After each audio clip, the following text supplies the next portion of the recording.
Recording by Planet Music. कनिया बने बोल बजा के जिला मदन Music director Kisan Das.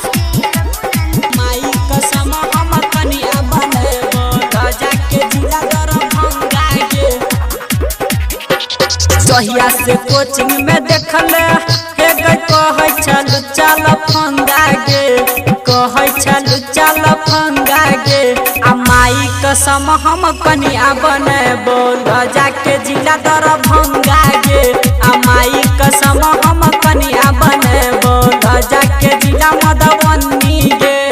सहिया से कोचिंग में देखले हे गई कहै चल चल फंगा गे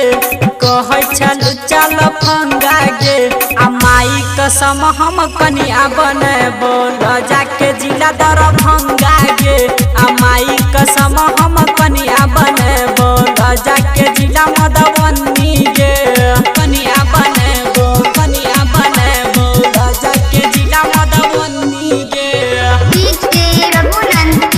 माई कसम हम कनिया बने बोल बजा के जिला दरभंगा गे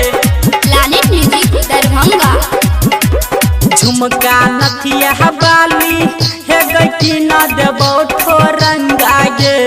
कि न देबो ठोरंगा गे आ तोरा लगे बोल न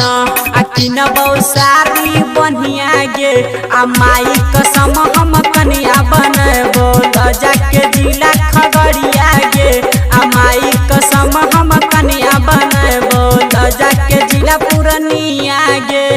सहिया से कोचिंग में देखले हे गई कहै चल चल फंगा गे कहै चल चल फंगा गे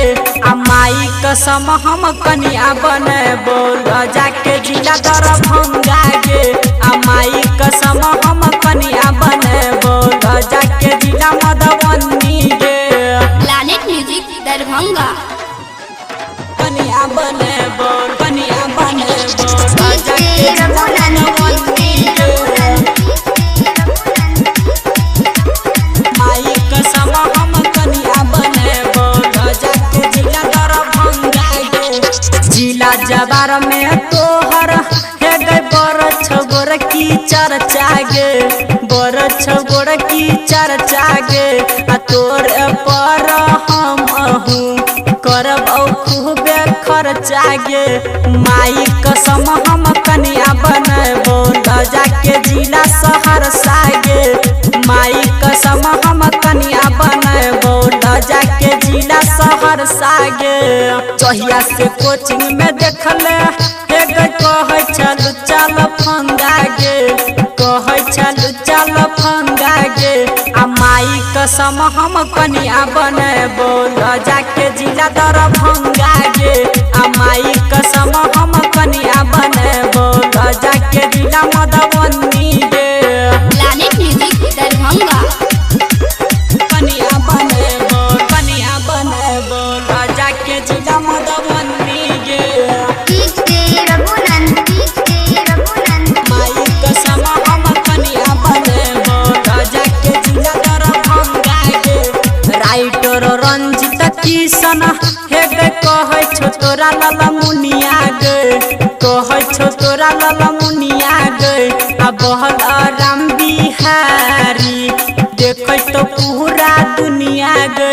आ रहमान जी यादव से मिले बो बना ले तो दुल्हनिया गे आ डीजे वाला गाना बजे तो घूमे तो पूरा दुनिया गे सहिया से कोचिंग में देखले हे गई कहै चल चल फंगा गे कहै चल चल फंगा गे आ माई कसम हम कनिया बने बोल जाके जिला दरभंगा गे आ माई कसम हम कनिया बने बोल जाके जिला मधुबनी गे Planet Music Darbhanga.